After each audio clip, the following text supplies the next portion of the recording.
Blast zone, action king Arjun, Preethi Mukundan, Abhirami ఈ ముగ్గురు ప్రధాన పాత్రలు పోషించారు. మూవీ వచ్చి మనకి ఈ ముగ్గురు కూడా ఒక ఫ్యామిలీ. చూడటానికి నార్మల్ ఫ్యామిలీ అనుకుంటారు కానీ ఈ ముగ్గురు కూడా కరాటేలో ఆరితేరి ఉంటారు.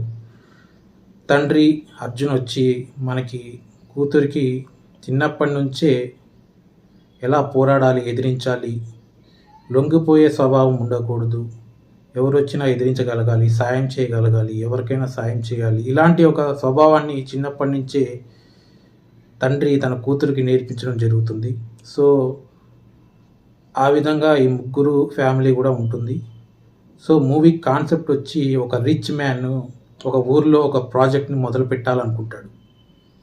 కానీ ఆ ప్రాజెక్ట్ని మొదలుపెట్టే క్రమంలో కొన్ని అడ్డంకులు అయితే ఎదురవుతాయి. సో ఆ అడ్డంకులు ఎదురవుతుండగా ఇండైరెక్ట్గా ఈ అర్జున్ ఫ్యామిలీ ఎలా ఇన్వాల్వ్ అయిందన్నదే ఈ మూవీ కాన్సెప్టు. సో ఈ మూవీ చూస్తున్నంతసేపు మనకి ఎక్కడ బోర్ కొట్టదు. ఈ డైరెక్టర్ వచ్చి మనకి డెబ్యూ డైరెక్టరు.